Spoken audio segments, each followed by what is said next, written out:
প্রিয় দর্শক, আসসালামু আলাইকুম। বাঙালির রক্তঝরা মাস এই ফেব্রুয়ারি।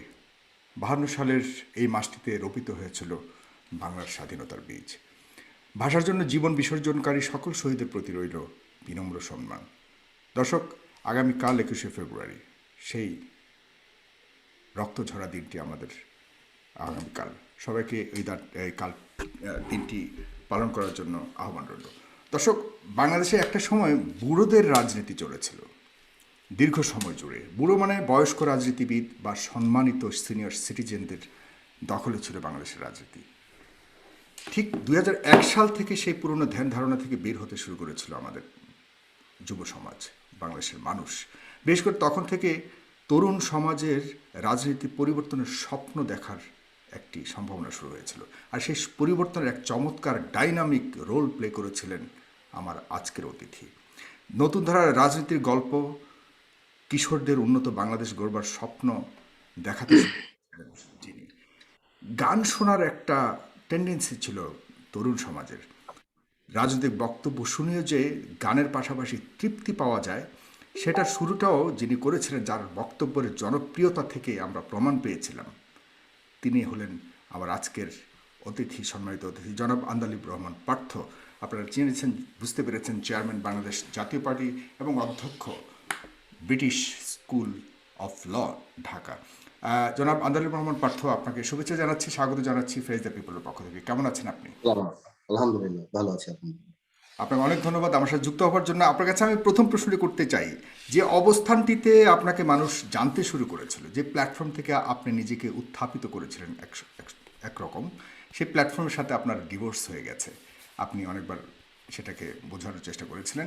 আমার প্রশ্ন হলো, সেই 20 দলীয় জোট থেকে আপনার ডিভোর্সের কারণ হিসেবে ঐক্য ফ্রন্টকে প্রাধান্য দেওয়া এবং 30শে ডিসেম্বরের নির্বাচনে জয়ীদের সংসদে যোগদান করাটাকে মানতে পারেননি, এমনটাই বিভিন্নভাবে বলার চেষ্টা করেছেন, যদিও পুরনো হয়ে গেছে ব্যাপারটা, আপনি বহুবার বহু জায়গায় বলেছেন। জোট থেকে সেই সময় এইসব সিদ্ধান্ত নেওয়া ছাড়া, আমার প্রশ্ন হলো, এইসব সিদ্ধান্ত নেওয়া ছাড়া আর কোনো পথ কি খোলা ছিল বলে আপনি মনে করেন? না, আপনাকে ধন্যবাদ। প্রথমে আমি কারেক্ট করি যে জোট কোনো ম্যারেজ না যেখানে ডিভোর্স হয়ে যাবে। সেটা কোনো ডিভোর্সের ব্যাপার আসে না। জোট একটা ইস্যু ভিত্তিক কারণে হয়, এবং আমরা যখন দেখি আমরা আমাদের কাঙ্ক্ষিত লক্ষ্যে পৌঁছাতে পারছি না, তখন জোট থেকে সরে আসাটা কনসিডার করা হয়। আপনি জানেন 2018 সালে নির্বাচনটা কিরকম একটা সিচুয়েশনে নির্বাচন হয়েছিল, এবং বাংলাদেশের ইতিহাসে সবচেয়ে ন্যাক্কারজনক এবং ভিন্নতম নির্বাচন হয়েছিল। আমি আমার দল থেকে আমরা কোনোভাবেই চাইনি যে বিএনপি কোনো অংশেই, দেখুন, পলিটিক্স একটা ট্যাগলাইন থাকে। যেমন এরশাদ সাহেবের বিরুদ্ধে একটা ট্যাগলাইন ছিল যে উনি স্বৈরাচার, বা এই সরকারের বিরুদ্ধে সবচেয়ে বড় ট্যাগলাইন দুর্নীতি বা অন্য কিছুর বাইরে হচ্ছে ছাড়া গণতন্ত্রকে হত্যা করেছে। তো আমি চিন্তা করেছিলাম, বা আমাদের দল চিন্তা করেছিল, যে আমরা যদি পার্লামেন্টে যাই বা বিএনপি যদি পার্লামেন্টে যায়, তাহলে অনেকাংশেই এই সরকারকে ওই ভোট কারচুপির দায়বদ্ধ করার নৈতিক জায়গা থেকে অবস্থানটা একটু নড়বড়ে হয়ে যাবে। সো এই কারণেই আমরা মনে করেছিলাম যে কোনোভাবেই নৈতিকভাবে এখান থেকে কোনো লাভ হবে না। এই কারণে আমরা বলেছি। আর এটাও সত্যি কথা যে ঐক্যফ্রন্ট আসার পর ২০ দলের সাথে আ বিএনপি ওইভাবে ব্লেন্ডটা করতে পারেনি। আপনি দেখেন, আমি ছেড়ে দিয়েছি প্রায় ১ বছর হয়ে গেছে। এই ১ বছরের মধ্যেও ২০ দলে যারা আছেন উনারা কেন আছেন সেটা আমি বলতে পারি না। কিন্তু ২০ দলের কোনো কার্যক্রম নেই বললেই চলে। তো আমি এখন সময় বলে দিচ্ছে যে আমি তাহলে আসলেই সিদ্ধান্তটা রাজনৈতিকভাবে সঠিক ছিল। না, যখন এই সংকটময় মুহূর্ত চলছে বাংলাদেশে, তখন কেন আপনি সিদ্ধান্তটা নিলেন? কারণ 20 দল ছাড়া কি কোনো ধরনের রাজনীতি করার সুযোগ নেই? মানে সেখানে থেকেও তো আপনি আপনার জায়গা থেকে। না, এটা আসলে দেখুন, ছোট, ছোট কম্প্রোমাইজ আপনি করতে পারেন। কিন্তু যখন আ রাজনীতিতে শেষ কথা বলা যায় না, ঠিক আছে। কিন্তু মূল ধারাকে কম্প্রোমাইজ করে আপনি রাজনীতিতে আম সিদ্ধান্ত নিতে পারবেন না। আমাদের মূল ব্যাপারটাই ছিল যে আওয়ামী লীগ, আমরা যাচ্ছিলাম জাতিকে বুঝানোর জন্য যে আন্দোলনের অংশ হিসাবে আমরা নির্বাচনে যাব, এবং বহির্বিশ্ব এবং বাংলাদেশী সবাইকে এই জিনিসটা উপলব্ধি করানো যে কোন দলীয় সরকারের অধীনে নির্বাচন হতে পারে না। আমার মনে হয় আমরা ২০ দলের জায়গা থেকে এটাতে 100% সাকসেসফুল ছিলাম, যে বাংলাদেশে যে দলীয় সরকারের অধীনে নির্বাচন হতে পারে না, এটা ২০১৮ সালে মানুষ দেখে ফেলেছে। তারপর সংসদে যাওয়ার জন্য যে অভিপ্রায়টা, সেটা আমার কাছে রাজনৈতিকভাবে সঠিক মনে হয়নি। আর রাজনীতিটাও সেখানেও হ্যাম্পার হচ্ছিল, কারণ ঐক্যফ্রন্টের অবস্থানটা কি ছিল, প্লাস ঐক্যফ্রন্টের একজন চলে গেল, প্রথমেই চলে গেল, তারপর বিএনপির কেউ যাচ্ছে কি যাচ্ছে না, আমরা ওয়াকেফাল হচ্ছে, আমাদেরকে বলাও হয়নি কোনো কিছু, তো আমরা জানতাম না। তো আমি মনে করি যে কম্প্রোমাইজ হয়। আমরা 20 বছর প্রায় আমার দল আহ আপনার ঐক্যের সাথে ছিল। অনেক ছোট বড় মিস আপ হয়েছে, বা তার মানে এই নাম ঐক্য ছেড়েছি, কিন্তু ইট ওয়াজ আ ভেরি ক্রুশিয়াল ডিসিশন, এবং জনগণও এটা চায়। বিএনপির বড় বড় অনেক নেতাও এটাকে পছন্দ করেনি, বাট যে কোনো কারণে হয়তো বিএনপি গিয়েছে। তো আমি মনে করি সেটাতে জনগণের ইচ্ছার প্রতিফলন ঘটেনি, সেই কারণে আমি ছেড়ে দিয়েছি। জোট থেকে বেরিয়ে আপনি নিজে তো কোনো উদ্যোগ নিতে পারেননি এ পর্যন্ত, আপনি এখনো চুপচাপ, হঠাৎ করে একদম চুপচাপ হয়ে গেলেন, তার মানে কি আপনার না না, এটা সত্যি এই না, এটা একদমই সত্যি না। আমি জোট থেকে বেরিয়ে আমরা ঢাকা গোছানো আরম্ভ করেছি সারা বাংলাদেশ, এবং যার ফলশ্রুতিতে গত যে মেয়র নির্বাচন হয়েছিল সেখানে আমি 66 নম্বর ওয়ার্ডে বাংলাদেশ জাতীয় পার্টি থেকে একজন কমিশনার পেয়েছি। এখনো আমাদের ঢাকাতে কাজ চলছে, বিভিন্ন জায়গাতে কাজ চলছে। আর বাংলাদেশে তো আপনার মানতে হবে, আমি কেন, বাংলাদেশে বিএনপি বলেন, অন্যান্য রাজনৈতিক বলেন, আর রাজনীতি করার পরিবেশটা তো এখন আগের মতো নেই। তো সুতরাং রাজনীতি করার একটা মিটিং মিছিল করতে গেলেও আপনার পারমিশন নিতে হয়, যেটা সরকার দিতে চায় না। সরকার শুধু ওনাদেরকেই দিতে চায় যাদেরকে সরকার পছন্দ করেন, যে ওনারা করলে সরকারের পলিটিক্যাল বেনিফিট হবে। এছাড়া সরকার এটা করতে দিতে চায় না। তো শুধু আমাদের রাজনৈতিক কার্যক্রম চলছেন, এখনো চলছেন, এবং ইনশাল্লাহ সামনেও চলবে। বাট স্বাভাবিকভাবে আপনার বুঝতে হবে, 10 বছর আগে রাজনৈতিক যে প্র্যাকটিস ছিল বাংলাদেশে, এখন রাজনৈতিক ওই প্র্যাকটিস নেই, এবং ওই রাজনীতির পরিবেশ নেই। সুতরাং আমাদের এই রাজনীতি করাটা আগের চেয়ে অনেক বেশি কঠিন। যে আপনি জোট থেকে যদি নির্বাচিত হতেন, আপনি তখন তো আপনি নির্বাচন করেছেন, আপনি যদি, তাহলে কি আপনি সংসদে যেতেন কিনা, বা আপনার অবস্থান কি হতো তাহলে? দেখুন, আমি জোট থেকে নির্বাচন করলে আমি কি করতাম, এটা তো আমি এখন মুখে বলে আপনি হবে না। তবে আমি আপনি যদি ছাড়ার কথা মনে করেন, তাহলে আমার বাংলাদেশের মানুষ জানে যে আমার অনেক অপশনই ছিল, বা অনেক অপশনই থাকতে পারে। আমি অনেক আগেই সংসদে যাওয়ার, বা আহ, রাষ্ট্রীয় ক্ষমতা বা অন্য কিছুতে যাওয়ার ছিল, যেটা গত 12 বছরে সবাই দেখেছে যে আমি সেটা করিনি। এটা 2014 সালে নির্বাচনেও যখন আমাকে অলি আহমেদকে জাতীয় সরকারের মধ্যে অফার দিয়েছিল, বা তারপরও যেই সব পলিটিক্যাল কম্প্রোমাইজ, সেসব জায়গায় আমি যাইনি। তো সুতরাং আপনি এটা ধরে নিতে পারতেন যে আমি কোথাও কখনো এমন কোন সংসদে আমি যেতাম না হয়তো যেখানে জাতির ইচ্ছার প্রতিফলন হয় না। আপনি বর্তমান প্রধানমন্ত্রীর পরিবারের খুব নিকটাত্মীয়, এই ধরনের কথা সবাই আমরা জানি। এমনকি সম্ভব যে আপনি সেই পরিবারের চাপে অথবা কোনো সুবিধার জন্য জোট থেকে বেরিয়ে গেছেন, যদিও এখনো পর্যন্ত এই কোনো ব্যাপারই দৃশ্যমান নয়, কিন্তু মানুষের একটা পারসেপশন আছে। এই ব্যাপারটিকে আপনি কিভাবে দেখেন? না, আমার মনে হয় না মানুষের পারসেপশন যদি থাকে, ইটস টু লেট। আমি তো 12 বছর ধরে রাজনীতি করছি, আমার নামে 11টা মামলা ছিল, এখনো মামলা চলছে। আহ বিরোধী দলের গ্রিল হওয়ার যতখানি, I think I have faced ইট।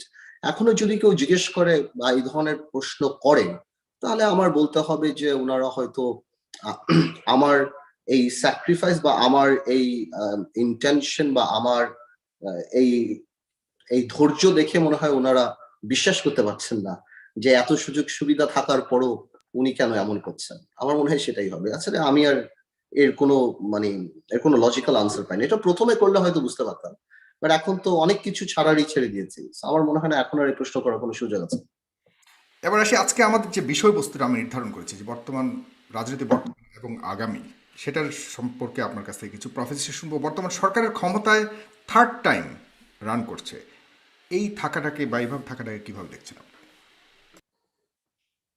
বর্তমান সরকার কিভাবে ক্ষমতায় আছে ওনারা তো সবাই, সারা বাংলাদেশের মানুষও জানে, এবং বর্তমান সরকারও জানে। মানুষের মানুষের ভোটে তো আর এই সরকার নির্বাচিত না, এই সরকার এর আগের বারও নির্বাচিত ছিল না, এইবারও নির্বাচিত না। তারপরে তারা ক্ষমতায় আছে, এটা রূঢ় বাস্তবতা, এবং এটাই সত্য, এবং এর মধ্যে থেকে আমাদের থাকতে হচ্ছে।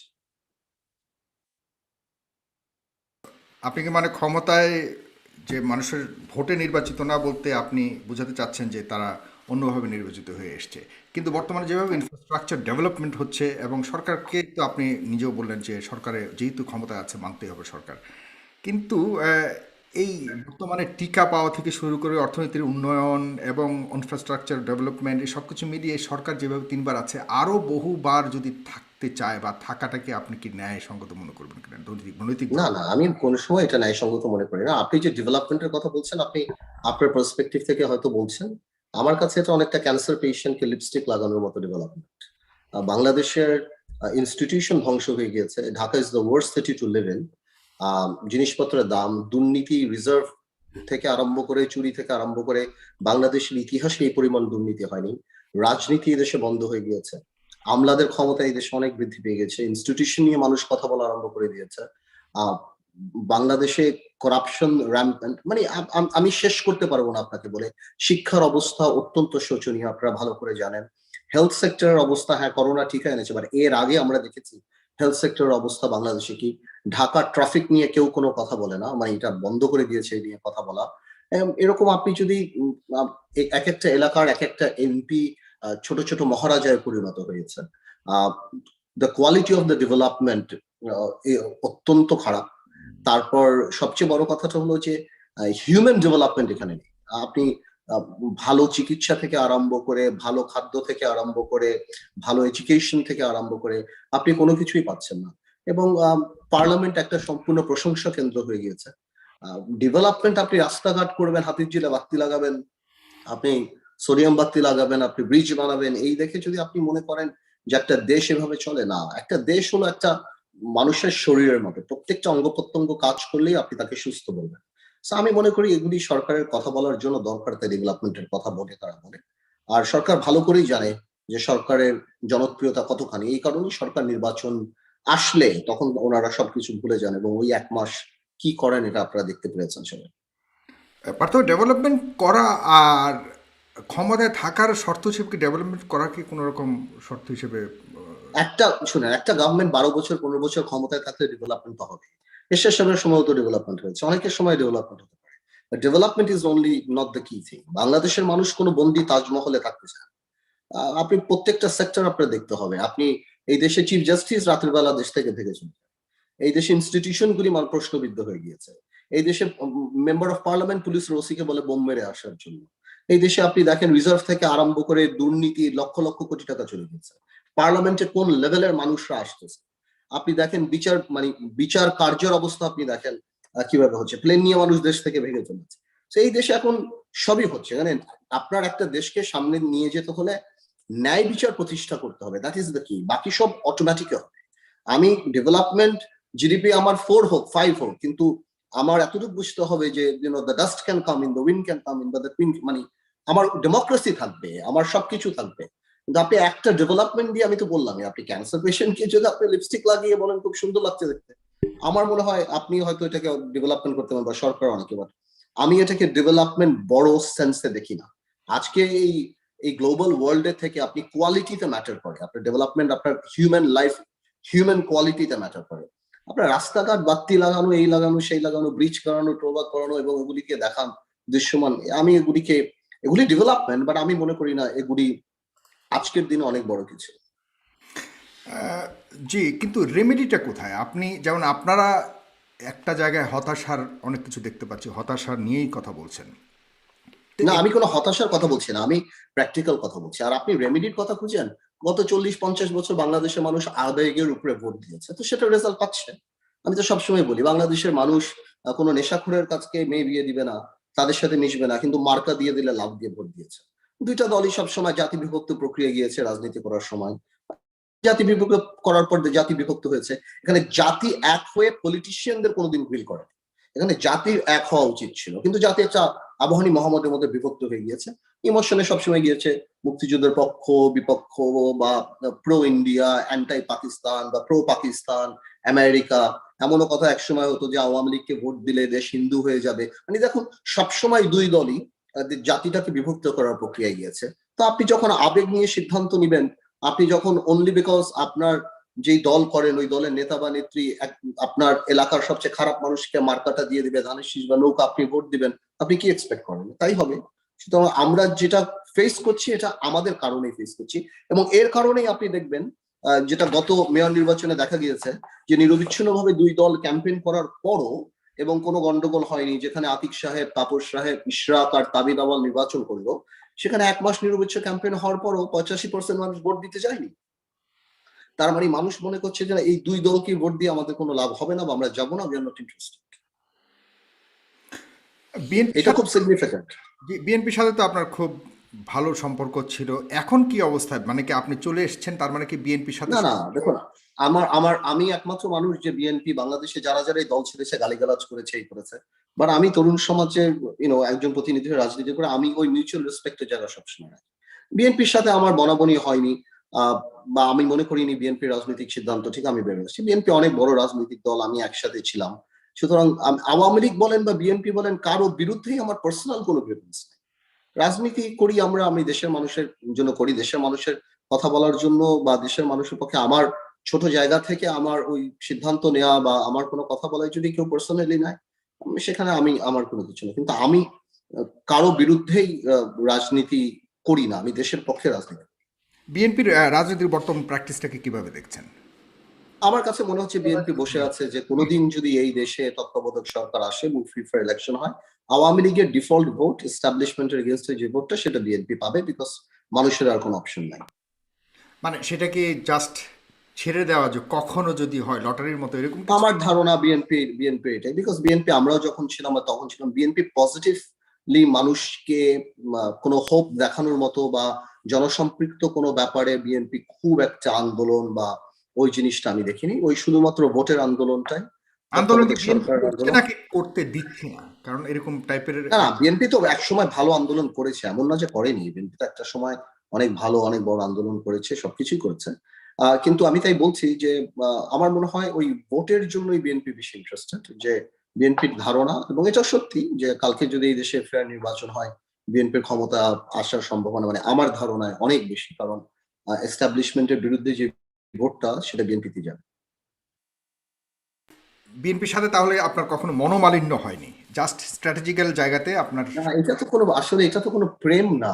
আপনি যে মনোমালিন্য হবে, এটা আছে, আছে না অনেক সিনিয়র নেতাদের সাথে আপনার হয়তো মনোপুত কোনো সিদ্ধান্ত হয়নি সেখানে? না না না না না না, আমি অত্যন্ত প্রফেশনাল পলিটিশিয়ান। আমার আমার কোনো ব্যক্তির সাথে এই ধরনের কোনো কিছুই না। আপনি বিএনপি সিদ্ধান্তের সাথে একথাই নেই, আমি সেজন্য করছি। তারেক রহমানের নেতৃত্বকে খুব ছোট্ট করে কিভাবে মূল্যায়ন করছেন? তারেক রহমানের নেতৃত্ব ইজ ইনএভিটেবল। তারেক রহমান জিয়া রহমান সাহেবের ছেলে। আম, বর্তমান মানে বিরোধী দলীয় নেত্রী বা খালেদা জিয়ার সন্তান। উনি রাজনীতি করছেন এত বছর, অনেক বছর হয়ে গিয়েছেন। উনি পলিটিক্যালি এডুকেটেড। বিএনপি ওনাকে, আই এম শিওর যে বিএনপি নেতৃত্ব ওনার হাতেই সবচেয়ে সেফ, আমার ধারণা। আবারও কি কখনো ডাক পড়লে সেখানে ফিরে যাওয়ার সম্ভাবনা আছে? আমাকে কেউ কখনো ডাকেনি, আমি কখনো কারো চাকরি করি নাই যে আমাকে ডাকবে। রাজনৈতিক সমঝোতা না, হতে ডাকবো পারে, বলতে আমি হতে পারে না। আহ্বান করার হ্যাঁ, জন্য এখানে সুস্থির কোনো ডাকাডাকি নেই। রাজনীতি হ্যাঁ, করবেন। Exactly. You have to understand, আপনারা এতদিনে আমার অ্যাটিটিউড বোঝা উচিত। না, আমি ওই হ্যাঁ, সেভাবে যদি আহ্বান করে আবারও আমি ওইসব আপনাকে রাজনীতি করি না। এক জায়গায় গিয়ে আবারও আগের মতো জোটবদ্ধ হয়ে রাজনীতি না না করতে না, এখানে আহ্বান এইসব করা হয়, এইসব সেক্ষেত্রে আপনার কি রাজনীতি ফিরে যাবার শোনেন, না না, আমার কথাটা হলো যে রাজনীতি আমি করি, মানুষের জন্য রাজনীতি করি। আমি রিয়েলাইজ করেছি যে বিএনপিতে থেকে আমি ওই কাঙ্ক্ষিত লক্ষ্যে হয়তো পৌঁছাতে পারবো না। বিএনপি যেভাবে করছেন, আমার ধারণা বাংলাদেশের সবচেয়ে বড় প্রবলেম হলো একটা বড় সমাজ, তরুণ সমাজ বা শিক্ষিত সমাজ বা ভালো মানুষরা রাজনীতি থেকে সরে গিয়েছে। বিকজ এই দুই দলের যেই মারামারি রেষারেষি, এতে করে ভালো মানুষ রাজনীতি করতে চায় না। So I want to make a platform, বা আমি যেভাবে কাজ করছি, সাধারণ ভদ্র মানুষ বা ভালো মানুষ যারা, তাদেরকে রাজনীতিতে আনার চেষ্টা করছি। যেখানে বঙ্গবন্ধুকে বঙ্গবন্ধুর সম্মান দিয়ে, জিয়াউর রহমান সাহেবকে ওনার সম্মান দিয়ে, শেরে বাংলা একে ফজলুল হক সোহরাওয়ার্দী, মানে আমি জাতি বিভাজন প্রক্রিয়ায় যেতে চাই না। So we want to introduce passive politics, যাতে ভালো মানুষরা রাজনীতিতে আসে। ওনারা আমাকে দেখেছেন, আর আমিও I am also in a process. আমি মাত্র 12 বছর জাতীয় রাজনীতি করি, 12-13 বছর হয়েছে। আমি মনে করি আমার আরো এই জাতীয় রাজনীতিতে আরো অনেক কিছু শেখার আছে। হ্যাঁ, তারপর আস্তে আস্তে উইল ওয়ার্ক। এটা রাতারাতি হবে না। আপনি 10 বছর একটা দেশে ম্যাট্রিক পাস না করলে আপনি রাতারাতি ডাক্তার ইঞ্জিনিয়ার পাবেন না। গত 30 বছর যে নোংরামি জিনিসটা চলে আসছে, যেসব কীট পতঙ্গ বা যেই শ্রেণীর মানুষরা রাজনীতিতে ঢুকেছে, আপনি রাতারাতি ওনাদেরকে সরাতে পারবেন না। তো সুতরাং দীর্ঘমেয়াদী পরিকল্পনা নিয়ে রাজনৈতিক দল কিভাবে আগাতে হয়, সেই নরম আর এথিক্স নিয়ে আমরা কাজ করছি।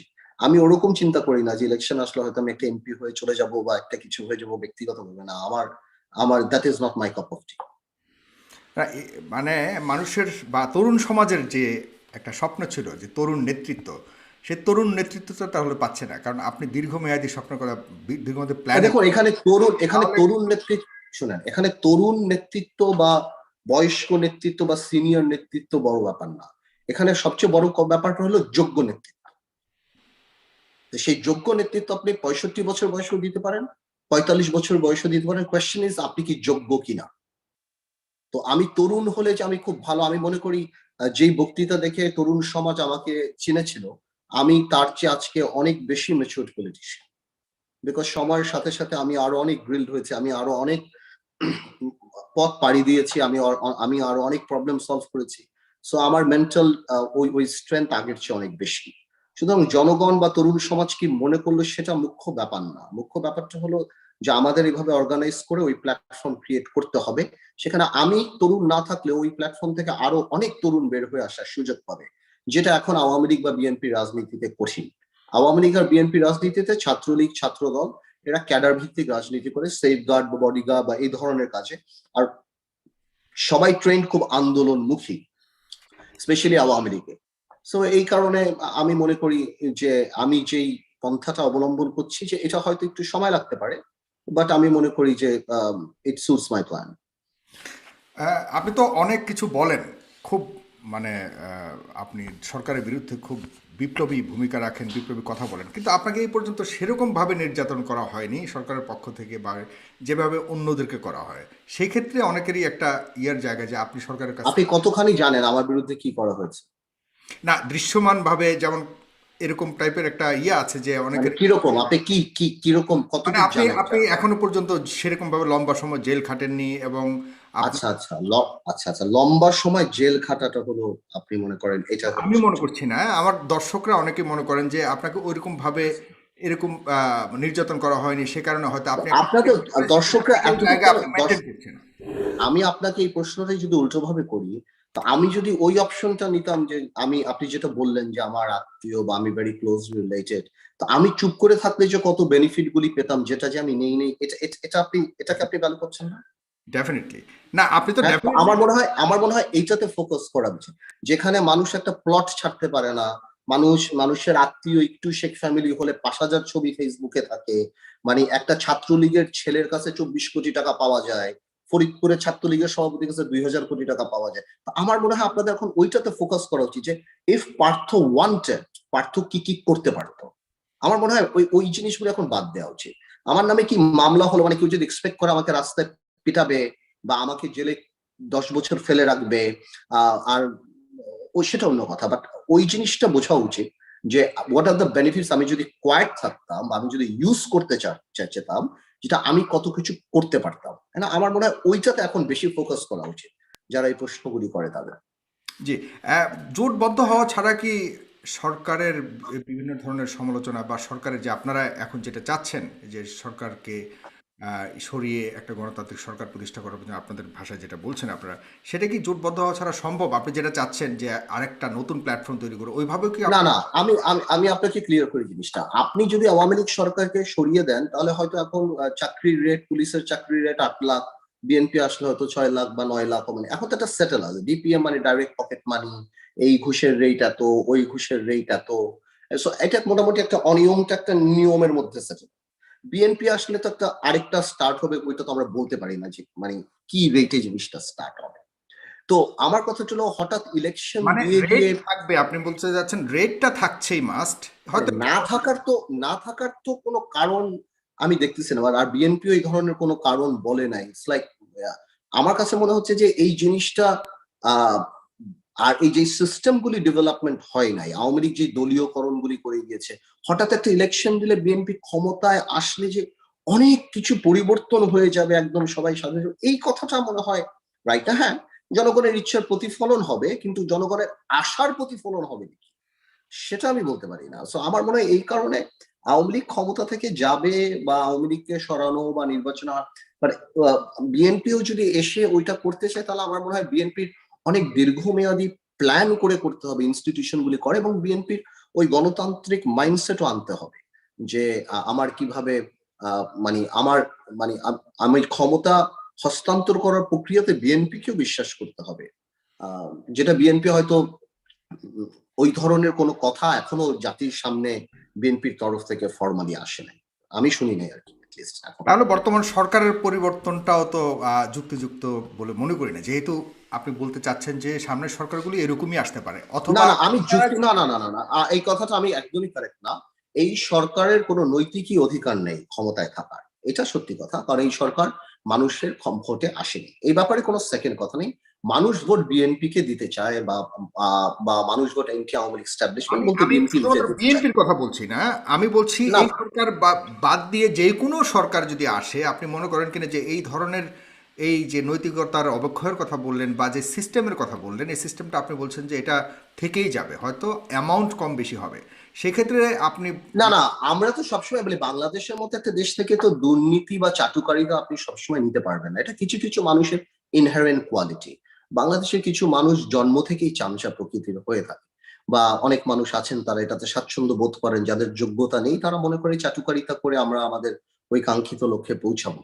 সো ওটা আপনি সরিয়ে ফেলতে পারবেন না, কিন্তু এটা সহনীয় পর্যায়ে। আর যে জিনিসটা আপনি যখন দেখেন যে বড় বড় চোররা পার্লামেন্টে, দুর্নীতিবাজরা ব্যাংক খেয়ে ফেলেছে, ওই ব্যাংকের আবার নাম চেঞ্জ করে ফেলেছে যারা মন্ত্রী ছিল, বা কেউ আইজিডব্লিউ টাকাই দেয়নি, বা এরকম অনেক আরো অনেক ঘটনা আছে, বেসিক ব্যাংক থেকে আরম্ভ করে আরো অনেক দুর্নীতি এরকম আছে। তো সেই জিনিসগুলি দেখতে আর কি একটু কষ্টকর। বাট আমার মনে হয় বিএনপি ক্ষমতা আসলে যদি বিএনপি সেই ধরনের মাইন্ডসেট থাকে, বিএনপি যদি ওরকম জাতীয় সরকার বা ভালো ভালো মানুষদেরকে নিয়ে সরকার গঠন করার প্রক্রিয়া করে, যে আসলেই যদি অনুধাবন করে যে না আমাদের সেইভাবে রেডি করতে হবে বাংলাদেশকে একটা লং টার্ম, এই ডেমোক্রেসি ইজ আ প্র্যাকটিস, এই প্র্যাকটিস গুলিকে করতে হবে। এবং ডেমোক্রেসির আরেকটা জিনিস হলো, ডেমোক্রেসি মানে হলো আমি আমার ক্ষমতা খর্ব করবো না, আমি এমন নির্বাচন কমিশন করব যাতে নির্বাচন কমিশন ঠিকভাবে কাজ করে, জুডিশিয়ারিতে আমি ইন্টারফেয়ার করব না, দুর্নীতি দমন কমিশন শুধুমাত্র ওয়াশিং মেশিনের কাজ করবে না। তো এই জিনিসটা বিএনপি রিয়েলাইজ করতে হবে যদি করতে চায়। তাহলে আমার মনে হয় যে তাহলে বিএনপি, ইলেকশন রেজাল্ট কি হলো না হলো ডাজন্ট ম্যাটার পরবর্তীতে, কিন্তু বিএনপির কথা বলার অনেক কিছু থাকবে এবং মানুষ লং রানে বিএনপিকে সম্মান করবে। পার্থ ভাই, বর্তমানে আপনি নিজেও জানেন যে ইসলামিক দলগুলির একটা ভালো ব্যাপক উত্থানের মতো দেখা যাচ্ছে। ইসলামিক দলগুলির যে আদর্শ রয়েছে এবং তাদের যে আহ, দেশ পরিচালনা করবার একটা পরিকল্পনা, এবং আপনি জানেন যে এরকম একটা খায়েশ তো আছেই, সে তাদের এই পরিকল্পনা কিভাবে দেখেন, বা তারা যদি ক্ষমতায় আসে তাদেরকে আপনি কিভাবে মূল্যায়ন করছেন, বা ওই না আমি আমি মনে করি না যে তাদের ক্ষমতায়, আমার মনে হয় এখনো সব ইসলামিক দল মিলিয়েও তারা মাইনরিটি, তারা হয়তো ৬-৭% হলে হতে পারে। আমাদের দেশের মানুষরা কোনো কারণে দেখা গিয়েছে যে এমনি হুজুর বা পীর সাহেব বা ইসলামিক দল অনেকে করে, কিন্তু ভোটের ক্ষেত্রে আমার মনে হয় এদেশের মানুষ গণতান্ত্রিক মনা। আর ইসলামিক দলগুলির ওরকম লিডার আইডেন্টি ক্রাইসিস আছে। আমরা হয়তো দলগুলি সম্পর্কে জানি, কিন্তু ওরকম কোনো লিডার স্ট্যান্ড আউট করে নাই। সো আপনার বাংলাদেশের কনটেক্সটে লিডার স্ট্যান্ড আউট করতে হয়, আপনার ওরকম লিডার লাগে। যেমন আজকে এরশাদ সাহেব নাই বলে জাতীয় পার্টি ইজ নন এক্সিস্টিং বলতে পারেন, বিকজ সিরিয়াস লিডারশিপ প্রবলেম বা ক্রাইসিস আছে। আজকে আওয়ামী লীগের পলিটিক্যাল ক্রাইসিস যতই থাকুক, মাননীয় প্রধানমন্ত্রীর লিডারশিপটা আছে। তো আর ওদিকে বিএনপিরও আপনি দেখুন যতই ক্রাইসিস হোক একটা লিডারশিপ আছে। তো আমার মনে হয় ইসলামিক দলগুলির ওই লিডারশিপ ক্রাইসিসটা সবসময় থাকবে। এই কারণে ওনারা সবসময় একটা ফ্যাক্টর হয়তো থাকবে, বাট আমার মনে হয় না খুব একটা বড় ডিসাইডিং ফ্যাক্টর থাকবে। তাহলে আপনার কাছ থেকে যেটা সবার জানতে চাওয়া, আপনার পরিকল্পনা কি এই সব জোট থেকে বের হয়ে গিয়ে আপনি নিজে কি একাই চলবেন, নাকি আপনিও একটা জোট গঠন করবেন, নাকি আবারও হয়তো পূর্বের না, আগামী নির্বাচনে হয়তো আমরা অন্যান্য দলের সাথে জোট করতে পারি। আরো অন্যান্য দল আছেন, ইয়াংদের অনেক দল আছেন, তাদের সাথে হয়তো আমরা কথা বলতে পারি। ওটা সময় বলে দিবে, রাজনৈতিক পরিবেশ বলে দিবে, এবং আমরা কতখানি রাজনৈতিক করার সুযোগ পাই আগামী ৩ বছরে সেটার উপর নির্ভর করবে। বাংলাদেশকে কেমন আপনি দেখতে চেয়েছিলেন, আর বর্তমান বাংলাদেশটাকে আপনি কিভাবে দেখছেন, মানে না, বাংলাদেশের স্বাধীনতা হওয়ার পর আজকে এত বছর হয়ে গিয়েছে, আমরা তরুণ সমাজ যেভাবে দেখতে চেয়েছিলাম, আমি মনে করি আমরা ওই গন্তব্যে পৌঁছাতে পারি না এখন। স্পেশালি আমাদের মাইন্ডসেট আর সিস্টেম। আমি সবসময় সিস্টেম ডেভেলপমেন্টে বিশ্বাস করি। আমি ইন্ডিভিজুয়াল কারো কোনো এক্সপার্টিজ এর উপর আমি কখনো চাই না। আমি চাই সিস্টেম এমন ভাবে হবে যে বাংলাদেশের আগামীতে যারাই নেতৃত্ব আসুক বা যেখানেই যাবে সিস্টেমই তাকে করাপ্টেড হতে দিবে না। এজন্য আমি সবসময় প্রথম থেকেই আ উন্নয়ন মানে আমি মনে করি হিউম্যান ডেভেলপমেন্ট আর সিস্টেম ডেভেলপমেন্টের উপর আমি সবসময়, এবং ন্যায় বিচার প্রতিষ্ঠা। একটা সময় মুসলমানরা সারা পৃথিবী রাজ করেছিল বিকজ ন্যায় বিচার ছিল। একসময় রোমানরা করেছিল বিকজ ন্যায় বিচার প্রতিষ্ঠা ছিল। আমি মনে করি ন্যায় বিচার হলো কি? আপনি ন্যায় বিচার প্রতিষ্ঠা যখনই করতে পারবেন, আপনি যখন দেখবেন যে যত বড় ধনী লোকই হোক এয়ারপোর্ট থেকে নেমেই বেল পেয়ে যাবেন না। আপনি যখন দেখবেন যে যত ধনী লোকই হোক আপনি ঘুরে বেড়াবেন 10,000 কোটি টাকা চুরি করে, বা কন্ট্রোভার্সিয়াল লোকরা গদিতে থাকবে, বড় বড় মন্ত্রী মিনিস্টার থাকবে। তো আমার মনে হয় এইটা ন্যায় বিচারের আশেপাশেও যায় না। দর্শক, আপনারা অবশ্যই এই গুরুত্বপূর্ণ আলোচনাটিকে আপনাদের টাইমলাইনে শেয়ার করবেন এবং আপনারা অবশ্যই আমাদের ইউটিউব চ্যানেলটিকে সাবস্ক্রাইব করবেন এবং আমাদের পেজটিকে লাইক দিয়ে আপনাদের সাথে থাকবেন। আমি জনাব পার্থ আপনার কাছ থেকে 3টা বিষয়ে মন্তব্য চাইবো। এটা হলো বর্তমান কয়েকটি বিষয় যেগুলি সবচেয়ে বেশি আলোচিত, এর মধ্যে আল জাজিরা নিয়ে আপনার মন্তব্য চাইবো এবং প্রতিবেদনটিকে আপনি এক জায়গায় বলেছেন যে মোহাম্মদপুরের কেন্দ্রিক একটা রিপোর্ট হয়েছে। এটাকে কি আপনি খুব মানে তুড়ি দিয়ে উড়িয়ে দিতে চাচ্ছেন, নাকি কোনো বিষয়কে আপনি গুরুত্ব দিতে যাচ্ছেন? সেখানকার অনেকগুলি বিষয় এখানে এসছে সামনে, কিভাবে দেখেন আপনি? না, আপনি যদি আমার শোটা পুরোটা দেখে থাকেন আমি সেটা বলি না। আমি বলছি যে ইট ডিডন্ট জাস্ট মানে যে নামটা দেওয়া হয়েছিল যে অল প্রাইম মিনিস্টার্স ম্যান, আমি মনে করি না ওটা জাস্টিফাইড হয়নি। বিকজ এটা আমি বলেছিলাম গ্যাংস অফ মোহাম্মদপুর মানে গ্যাংস অফ ওয়াসিপুর নামে একটা পপুলার সিনেমা আছে, ওটার সাথে কম্পেয়ার করে বলছিলাম। বিকজ আমার কাছে মনে হয়নি যে এইটাকে প্রধানমন্ত্রীকে এটাকে ইনভলভ করাটা আমার কাছে অনেক রিমোট মনে হচ্ছে, মানে যেই মেটেরিয়ালটা সেখানে দৃশ্যমান ছিল।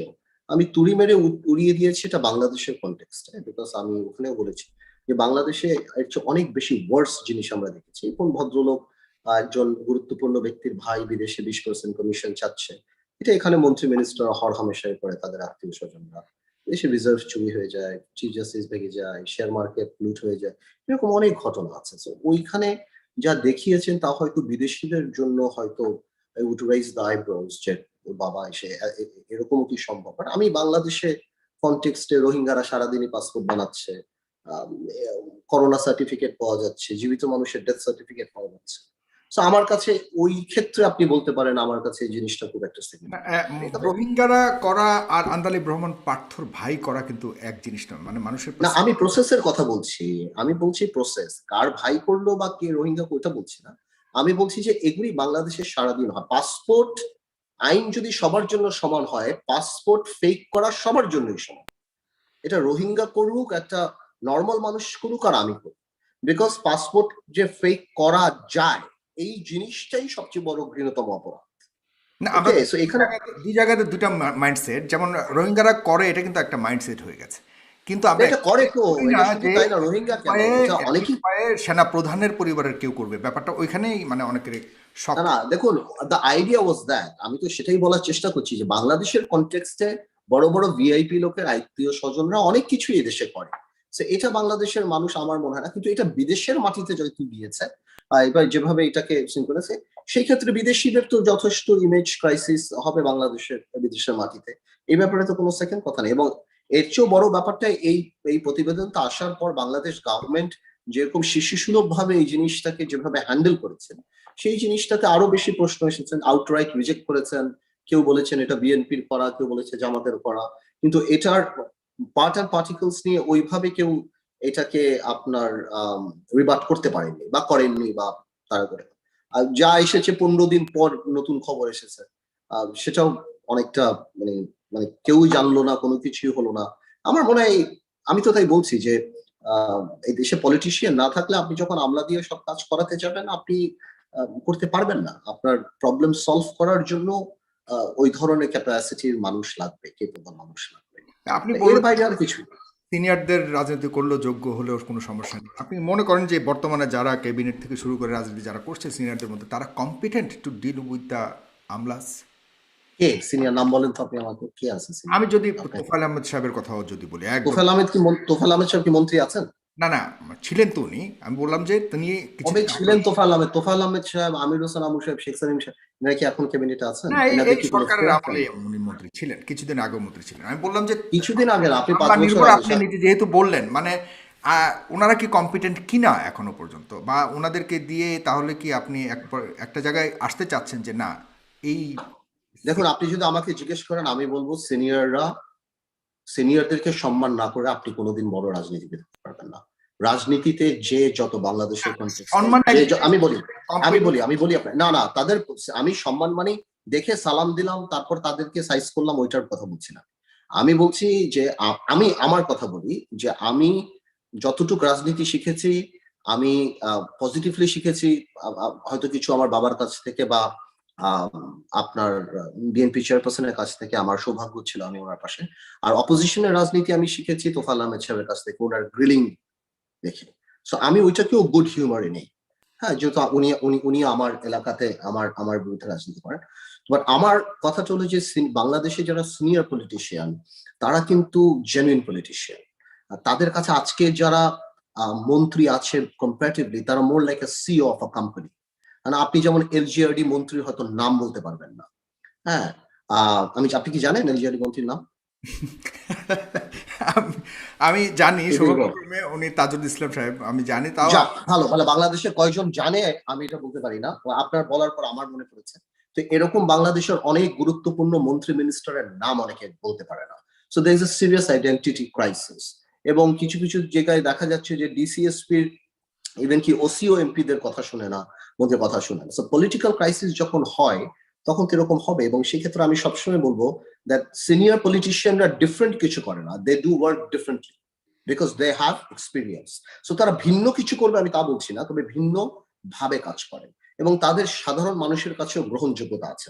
সো আওয়ামী লীগ বলেন, বিএনপিতে বলেন, আমি সবসময় মনে করি সিনিয়র পলিটিশিয়ানদের সেই সম্মান বা সেই জায়গা থেকে তাদেরকে ওই জিনিসটা রাখলে আরো বেটার হবে। আমি বলছি না আওয়ামী লীগ রাতারাতি খুব মানে পপুলার হয়ে আমলা যাবে। নির্ভর আপনি ইঙ্গিত দিয়ে গেছিলেন, সে কারণে আমার প্রশ্নটা জিজ্ঞাসা না, করছি। আমলা প্রশাসন সবকিছু নির্ভরের কথা বলছি আমি, যে it's more administrative government, it's rather a political সেটাই, সেটা কি কোনো কারণে কম্পিটেন্স, ল্যাক অফ কম্পিটেন্সের কারণে নাকি মানে কিসের কারণে? না, এটা অনেক কিছুর কারণেই হতে পারে। এটা এটা এটা আওয়ামী লীগের ইন্টারনাল পলিটিক্স হতে পারে, 111-এ অনেকের ভূমিকা থাকতে পারে, অনেক কারণই হতে পারে। বা অনেককে সুযোগ দেওয়া হয়েছিল রাজনীতিতে আসার জন্য, কিন্তু তারা রাজনীতির চেয়ে বেশি করাপশনকে বেছে নিয়েছেন। এমন একটা সময় ছিল সিনিয়রদেরকে বাদ দিয়ে একটা নিচের লেভেলের নেতাদেরকে আওয়ামী লীগের মন্ত্রী বানানো হয়েছিল, কিন্তু তারা আইজিডব্লিউ, গাড়ির পারমিট, কিভাবে টাকা কামাই করা যায় এগুলি নিয়ে বেশি ব্যস্ত ছিল, নিজেদেরকে পলিটিক্যালি ওই জিনিসটা ব্যবহার না করে। তো আমার I have all my sympathy এই জন্য, যে এছাড়া হয়তো কোনো উপায় নাই।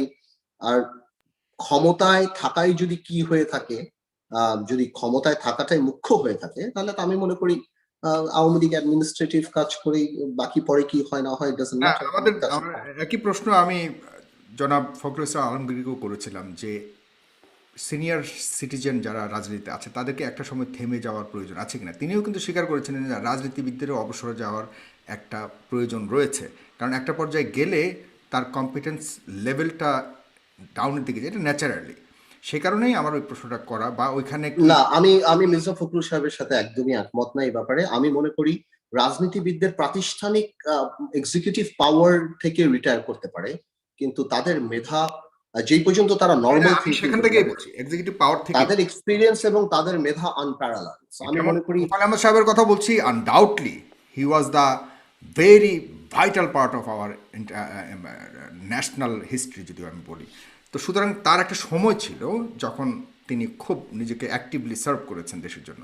But now this time how much he competent, like আমি ওনাকে বলছি না এক্স্যাক্টলি, একদম ওনাকে মিন করছি না, বাট আমি ওনার কাইন্ড অফ পিপল যারা লাইক ইনি still serving the country as a politician তাদের কথা বলছি।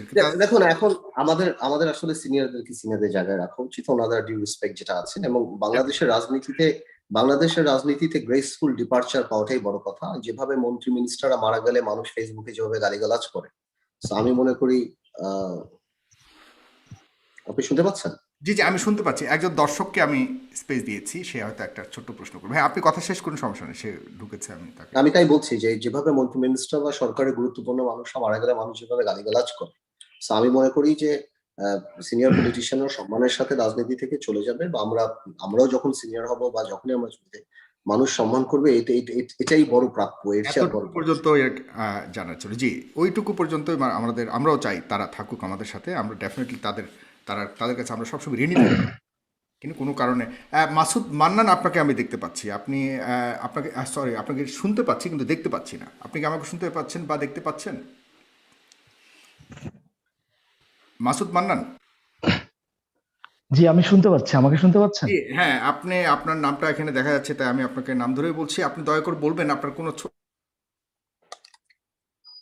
প্রশ্ন থাকলে করবেন, প্রশ্নটা করুন দয়া করে।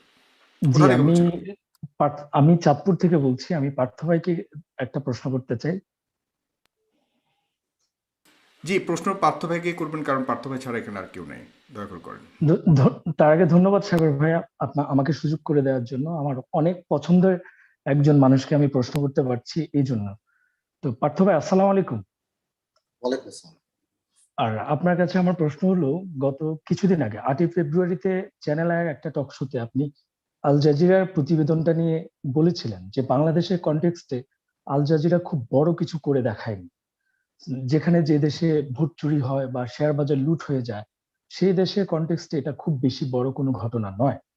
তো আমার এই কথাটার পর আমার একটা জিনিস মাথায় আসলো যে আপনি যেগুলিকে বড় করে দেখছেন, যে ভোট চুরি বা শেয়ার বাজার, এই ঘটনাগুলি হওয়ার পেছনে মূল নেয়ামক হিসাবে কি জিনিসটা কাজ করছে? ক্ষমতা, দীর্ঘমেয়াদী ক্ষমতা বা অসীম ক্ষমতা কিনা? আর যদি এই ক্ষমতাটা কাজ করে, তাহলে আল জাজিরার প্রতিবেদন আমাদেরকে এই ক্ষমতার নীরব কোনো চুক্তি বা বোঝাপড়ার দিকে ইঙ্গিত করেছে কিনা? যার কারণ হলো আমরা 2 দিন আগে বা 2-3 দিন আগেও দেখেছি যে এমন একটা তথ্য যে আজিজ আহমেদের যে বাকি 2 ভাই আনিস এবং হারিস, ওনাদেরকেও নাকি ক্ষমা করে দেওয়া হয়েছিল। তো যেটা আমাদের স্বয়ং আইনমন্ত্রীও জানতেন না। তো একটা পরিবারের সাথে এই যে একটা রাগ ঢাক, এটা কি বিশেষ কোনো কিছুর দিকে ইঙ্গিত করে কিনা? আরো ছোট করে যদি বলি, আমাদের সংবিধান বলে যে সকল ক্ষমতার উৎস হলো জনগণ। তো আপনার কাছে আমার জানতে চাওয়া, যদিও এটা সরকার দলীয় প্রশ্ন ওনাদের কাছে করার, কিন্তু যেহেতু আপনারা দাবি করেন এই সরকার মানুষের ভোটে আসেনি, তাহলে এই সরকারের বর্তমান ক্ষমতার উৎস কি? এটা কি আপনি একটু বলবেন দয়া করে? যে আপনি শুনতে থাকুন। আমি আপনাকে এখান থেকে বিদায় দিচ্ছি, আপনি শুনতে থাকুন। জি, ধন্যবাদ। পার্থ ভাই বলবেন দয়া করে। আমি শেষ থেকে বলি, এই এই এই সরকারের ক্ষমতা থাকার উৎস হলো মাসল আর ভয়। আপনাকে ভয় দিয়ে রাখা এবং সরকার ভীত, এই জন্য সরকার স্কেয়ার ট্যাকটিক্স করে। মাসল ছাড়া বেসিক্যালি আর কিছু না। আর আপনি আল জাজিরা নিয়ে যে কথাটা বললেন, যে দেখুন, একটা জিনিস আমি সবসময় এই জিনিসটা বলি যে আর্মি থেকে আরম্ভ করে অন্যান্য ইনস্টিটিউশন থেকে আরম্ভ করে এই জিনিসগুলিকে আমাদের যথাসম্ভব প্রোটেক্ট করাটা দায়িত্ব, বাট এটা আনফরচুনেট এই জিনিসগুলি মিসঅ্যাপ হয়ে যায়। বিকজ এটা তো আসলে রাষ্ট্রের জিনিস, এটা সবসময় করে, এটা আমাদের দেশের ইমেজে করে। বাট আমি আপনাকে যেটা বলছি, যে আপনি এই যে হঠাৎ করে আইনমন্ত্রী জানতেন না, বা ওনারা সারেন্ডার ছাড়া এগুলি পেয়েছেন, বা হলো কি হলো না, বা ওনার যে আগেই এত এত বড় বড় ঘটনা হয়ে গেল, সরকারের রিয়াকশন কেউ পেয়েছে, অনেক প্রশ্ন আমি আপনি করতে পারি, এবং এই প্রত্যেকটা প্রশ্নের জবাবই আমাদের জানাও আছে। আমি যে কথাটা বলেছি যে আল জাজিরার ওই জিনিসটা ইম্পর্টেন্ট না, এই জিনিসটা আসলে এরকম না। আমি বুঝাতে চেয়েছি আল জাজিরার এই ডকুমেন্টারিটা অনেক ইম্পর্টেন্ট, কিন্তু আমাদের কনটেক্সটে, আমাদের মাইন্ডসেটে এই জিনিসটা খুব একটা সেন্সেশনাল। আমি সেটার কথা বোঝানোর চেষ্টা করেছি, বিকজ আমরা এর চেয়ে ওয়ার্স প্রতিদিন দেখি। আমি এটা একবারও বলিনি যে আল জাজিরা এই জিনিসটা সিগনিফিকেন্ট না, অফকোর্স এটা সিগনিফিকেন্ট। আমাদের একটা ইনস্টিটিউশন এরকম নিউজ হচ্ছে, বিদেশের মাটিতে হচ্ছে, কিন্তু আমরা এর চেয়ে ওয়ার্স দেখি। এই কারণে আমি বলেছি যে বাংলাদেশের কনটেক্সটে এটা তেমন কিছু। আহ, পার্থ ভাই, দেশের গণমাধ্যম নিয়ে আপনি কিছু বলবেন দয়া করে। সম্প্রতি ফেসবুকেও কিন্তু বাংলাদেশের বিভিন্ন তথ্যের উপরে হস্তক্ষেপ করা হচ্ছে, এবং আজকের পত্রিকায় যেটা দেখলাম যে ফেসবুকে বাংলাদেশ বিষয়ক প্রতিনিধি যিনি আছেন, তিনি বিভিন্ন সময়ে অনেকের অভিযোগ আর কি পরিবর্তনের শিকার হচ্ছে বাংলাদেশের বিভিন্ন তথ্য, এবং বাংলাদেশের আল জাজিরার ব্যাপারটাকে উঠিয়ে দেওয়া, এই ব্যাপারে একটা অ্যাপিল করেছিল, এবং আদালত থেকে সেটাকে নির্দেশনা দেওয়া হয়েছে, এবং সেই নির্দেশনা মোতাবেক ফেসবুক অনেকটাই প্রমিস করেছে যে এটাকে সরিয়ে দেওয়া হবে। কিভাবে দেখেন আপনি এই ব্যাপারটাকে? মানে যেভাবেই হোক আল জাজিরার খবরটা বেরিয়েছে, এখন এটাকে না কি? দেখুন, এটা তো আপনি করবেন না বাংলাদেশে। এখন আপনি এই যে দলীয়করণের ব্যাপারটা, বড় বড় অনেক অনেক টিভি চ্যানেলের মালিকরা যদি আপনি দেখেন, ওনার ইন্ডাস্ট্রিয়ালিস্ট বা ওনার সরকারের এমপি বা সরকারের মতপুষ্ট। আমি আজকে দেখলাম এক তথ্য বিষয়ক উপদেষ্টা আওয়ামী লীগের ওখানে সাংবাদিকও আছেন, ইভেন কি অ্যাটর্নি জেনারেলও আছেন নাকি, আর প্রথম আলোতে কোথায় জানি পড়লাম, যেখানে অ্যাটর্নি জেনারেল রাষ্ট্রে।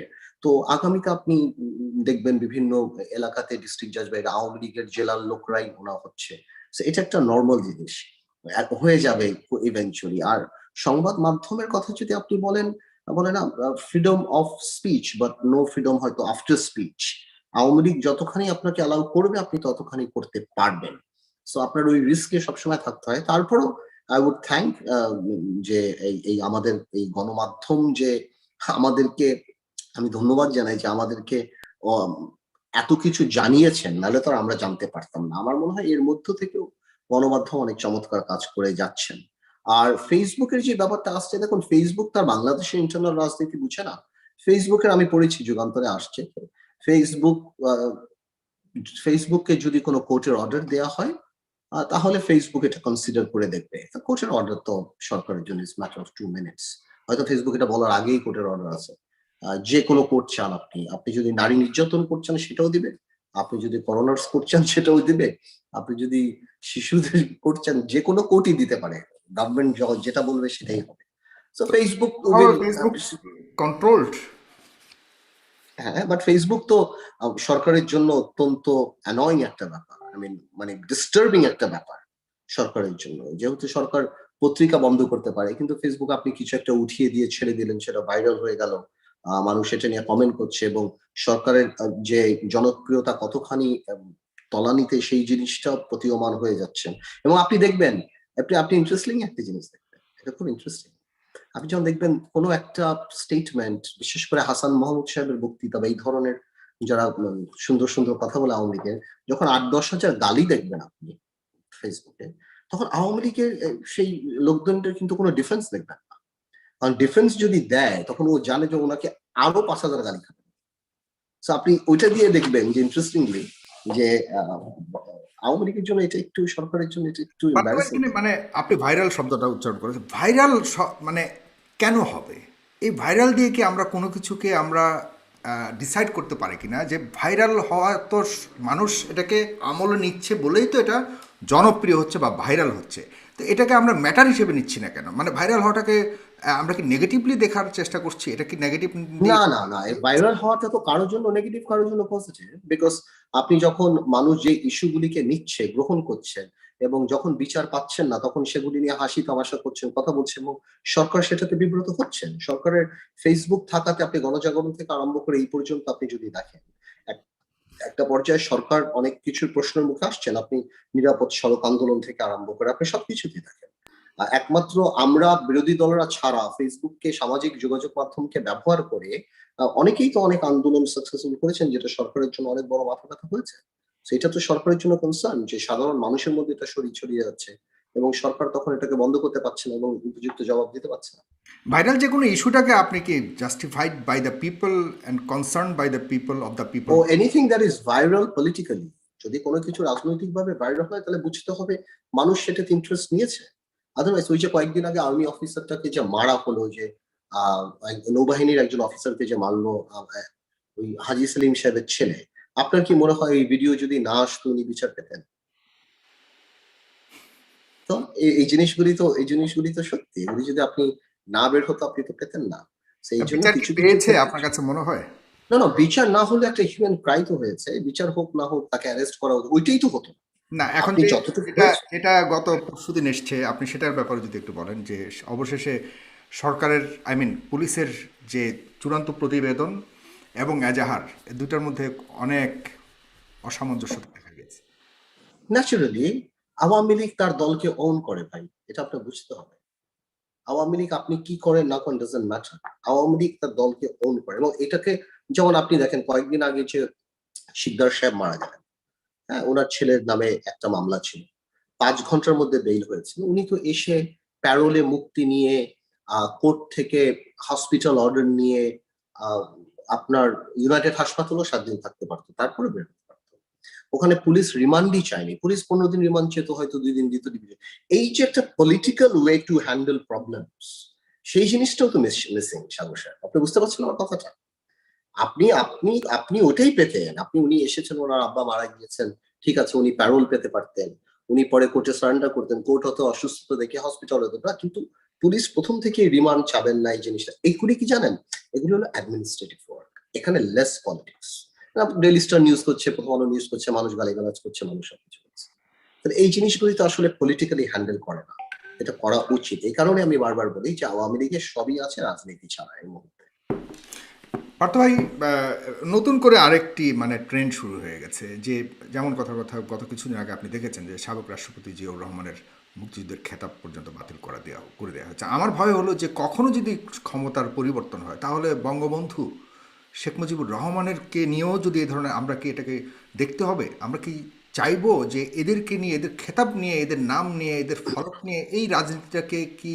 এটা তো জাতি বিভক্ত প্রক্রিয়া সবসময় হবে। এটা এয়ারপোর্টের নাম পরিবর্তন করা, কারো নাম ভেঙে দেওয়া, এটা আমাদের আগের জেনারেশনে যারা রাজনীতি করেছেন ওনারা একটা প্লেজার পান। এই আমার মনে হয় এই রাজনীতিটা আছে, এটা আমাদের জেনারেশন এটা নেয়ও না, এটা গ্রহণও করে না। আমরা সবাইকে সবার জায়গায় রাখতে চাই। বাংলাদেশে বঙ্গবন্ধু তো বঙ্গবন্ধুর জায়গা আলাদা। এছাড়াও বাংলাদেশে আরো যারা সম্মানিত ব্যক্তি আছেন প্রত্যেকেরই না, এই প্রত্যেকের স্থানে। ঘৃণার প্রতিযোগিতায় তো সেই ধরনের যে যাদের কথা না, আপনি অবাক হচ্ছেন কারণ এটা তো প্রথম থেকেই ছিল। এটা তো বাংলাদেশের নতুন, আওয়ামী লীগ আর বিএনপির মধ্যে প্রথম থেকেই এই জিনিসগুলো ছিল। এটা জি, জাস্ট টাইমের ব্যাপার, কে কখন বের করবে, কে কখন বের করবে। কিন্তু খুব আপার লেভেলে কখনো এই ধরনের ইয়েটা ছিল না। ইদানিং কালে আমরা সেটাকে না দেখি। কেন এর আগে এয়ারপোর্টের নাম পরিবর্তন করা হয়েছে, বা ব্রিজ সরিয়ে ফেলা হবে, বা কবরস্থান সরিয়ে, বা পার্লামেন্টে কথা বলা, বা বঙ্গবন্ধুর সময় দেখা গিয়েছে বিএনপি যখন ছিল বঙ্গবন্ধুর কোনো বক্তৃতা বা কোনো ৭ই মার্চের বা কোনো কিছু সেটাকে রেকগনাইজ বা অ্যাকনলেজ না করা, তো এগুলি তো হ্যাঁ, সবসময় হয়ে আসছে। সেটা করেছে, আমরা সেটাকে আমরা ঘৃণা করি, কিন্তু এটার পরিমাণটা এখন বর্তমানে এটার ইয়াটা অনেক বেড়ে গেছে, একদম সম্পূর্ণভাবে নামটাকে পর্যন্ত কদিন পরে দেখা এটা যাচ্ছে। দেখুন, কোন রাজনীতিবিদের নাম কোনোদিন এগুলি করে পরিবর্তন করা যায় না। রাজনীতিবিদ তার কর্ম দ্বারা বেঁচে থাকা মানুষের কাছে। এগুলি আসলে আমার মনে হয় না যে এগুলি করে খুব একটা, আরো এগুলি করে বিএনপির লাভ হচ্ছিল। গত ১০-১৫ বছর ইয়াং জেনারেশন যারা জিয়াউর রহমান সম্পর্কে কোনো কিছু জানতো না বা ওরকম অ্যাকোয়েন্টেড ছিল না, ওনারা এখন জানা আরম্ভ করছেন যে জিয়াউর রহমানকে খোঁজা আরম্ভ করছেন যে কি ছিলেন, মুক্তিযুদ্ধ ওনার অবস্থান কি ছিল, ওনার ওনার কি কি ভূমিকা ছিল। তো এই জিনিসগুলি এখন মানুষ খোঁজা আরম্ভ করছে, ইয়াং জেনারেশন।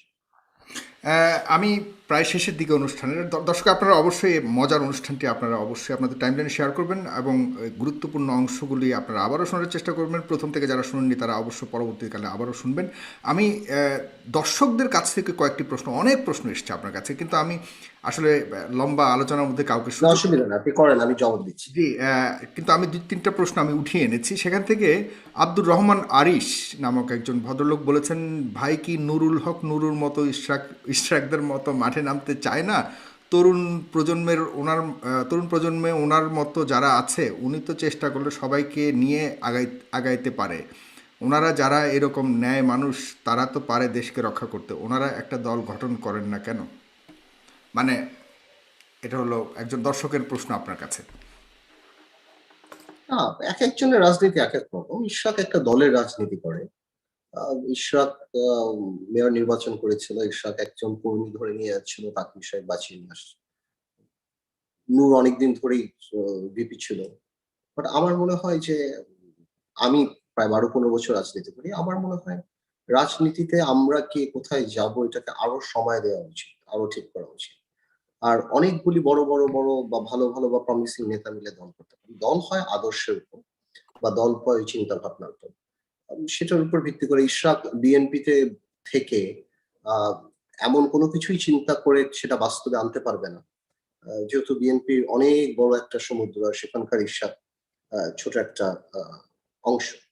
তো আমার মনে হয় নূরের হয়তো ওই জিনিসটা আছে। হয়তো নূর একটা অবস্থানে যেতেও পারে, যদি এভাবে কাজ করে যেতে পারে, একটা গ্রহণযোগ্যতা আছে। তো আমি মনে করি আমাদের প্রত্যেকেরই অবস্থান আলাদা। আর সবার একসাথে কাজ করা দরকার নেই। ভালো ছেলেরা সবাই সবার জায়গা থেকে দেশের জন্য কাজ করলেই এনাফ। আরেকটি প্রশ্ন করেছেন একজন, খুব মজার প্রশ্ন এটা। আপনার কাছে অনেকেই এরকম আশা করে, তবে আমি আজকে এটা আপনার কাছে তুলে ধরছি। সেটা হলো, তিনি লিখেছেন, আন্দালিব রহমানের সাথে বাংলাদেশের সমসাময়িক যারা রাজনীতি করছেন তাদের সাথে পার্থক্য কী বলে মনে করেন, এবং তাকে যদি প্রধানমন্ত্রীর দায়িত্ব দেওয়া হয় প্রথম ২৪ ঘন্টায় উনি কি কি এক্সিকিউটিভ সিদ্ধান্ত নেবেন? না, প্রধানমন্ত্রী দায়িত্ব যদি দেওয়া হয় ১ম ২৪ ঘন্টায় ওরকম কোনো কিছুই করা থাকবে না। তো প্রধানমন্ত্রীর দায়িত্ব যদি কখনো পাই ১ম এ এখানে অনিল কাপুরের ভূমিকায় আপনাকে হয়তো অনেকে ভাবছে। না, ওটা সিনেমা। এটা cinema. My life is not a cinema.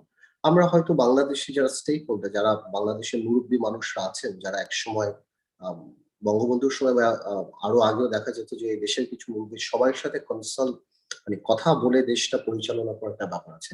আমি সব ব্যাপারে এক্সপার্ট না। তো এই দেশে একেকটা সেক্টর একেকটা এক্সপার্ট আছে। আমি মনে করি তাদের সাথে আমাদের আলাপ করাটা অনেক বেশি ইম্পোর্টেন্ট। সুতরাং যাতে করে আমাদের ওই যে সিদ্ধান্তই আমরা নেই, সেই সিদ্ধান্ত জনগণের কাছে অ্যাকসেপ্টেড হয়।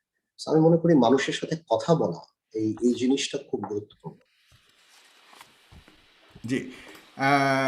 শেষ আমরা শেষের দিকে চলে এসেছি। আপনার যদি কিছু বলার থাকে আমার দর্শকদের প্রতি এবং জি, আর কোনো প্রশ্ন নেই। আপনি আমার দর্শকদের উদ্দেশ্যে যদি কোনো কিছু বলার থাকে, এরপর আমরা অনুষ্ঠান শেষ করবো আজকে। না, আমি আপনাকে বলব আপনার অনুষ্ঠান দেখি প্রায় বেশ ভালো লাগে। আর দর্শকদের প্রতি একটাই আমাদের অনুরোধ থাকবে যে আ দেখুন আপনারা একটু ধৈর্য ধরবেন। কারণ আ এই আজকে যে এই অবস্থান হচ্ছে এবং আজকে বিরোধী দল বলেন, এই দল বলেন যে আজকে যারা ক্ষমতা আছেন, এদেরকে আমরাই কিন্তু ক্ষমতায় নিয়ে আসছি। আমরাই ভোট দিয়েছি, আমরাই দিয়েছি। এবং আমরা চাবো আগামীতে যখনই ভোট দেওয়ার সুযোগ আপনারা পাবেন, তখন আপনারা ব্রেইনটা ইউজ করে ভোটটা দেওয়াটা আমার মনে হয় বেটার। হৃদয়টাকে ব্যবহার না করে। এই যে একটা দল একটা মার্কা দিয়ে দিল আর আমি লাফ দিয়ে ওই ক্যান্ডিডেটকে ভোট দিলাম। আমরা জানি এই ভুলটা না করি। আ এই ভুলটা যদি আমরা করি তাহলে সবসময় বাংলাদেশে ওই ইয়াবাবুদি, বিচ্ছু শামসু এই ধরনের মেম্বার অফ পার্লামেন্ট আপনারা পাবেন। আর আপনাদের লিডারশিপ বা আমাদের লিডারশিপ কোথাও আসবে না। সো আমি মনে করি যে আগামীতে যারাই আসুক, যেই আসবে যখনই সুযোগ পাবেন, কারণ ভোট ছাড়া তো আর জনগণের হাতে কিছু নেই। যখনই সুযোগ পাবেন ওই জিনিসটা জানি আপনারা বুঝে পড়েন। আর ইমোশন দিয়ে জানি আপনারা এই জিনিসটা না করেন। অনেক ধন্যবাদ। দর্শক, আপনারা অবশ্যই টাইম লাইনে শেয়ার তো করবেনই, পাশাপাশি আপনারা জানেন যে আমি সবার অনুরোধে প্রায় কোটি কোটি মানুষ আজকাল আমাদের এই ফেস দ্য পিপল অনুষ্ঠান দেখে থাকেন। তাদের সবার অনেকের অনুরোধে আমি শেষ পর্যন্ত আমাদের এই ফেস দ্য পিপলের নামে একটি নিউজ পোর্টাল শুরু করেছি। আপনারা হয়তো কেউ কেউ দেখেছেন, এবং নিউজ পোর্টালটিতে আমরা সঠিক খবর প্রচারের জন্য চেষ্টা করে যাচ্ছি। আপনারা অবশ্যই মাঝে মধ্যে সেখানে উঁকি মেরে দেখতে পারেন আমাদের নিউজের কোয়ালিটি। অ্যান্ড আপনাদের কোনো অ্যাডভাইস বা উপদেশ যদি থাকে অবশ্যই আমাদের কাছে পাঠাবেন, আমরা সানন্দে গ্রহণ করব। আর আজকে আমার সাথে যুক্ত হওয়ার জন্য আন্দোলন রহমান পার্থ, আপনাকে অশেষ ধন্যবাদ। আপনি খুব ব্যস্ত মানুষ, আপনার ব্যস্ততার মাঝে আমাকে একটুর জন্য সময় দিয়েছেন। আপনার প্রতি অনেক অনেক কৃতার্থ। ভবিষ্যতে আপনাকে আবারও আমাদের এই প্ল্যাটফর্মে দেখতে পাবো। আপনি ভালো থ্যাংক ইউ। থাকবেন, সুস্থ থাকবেন, ধন্যবাদ। ভালো থাকবেন। আসসালামু আলাইকুম।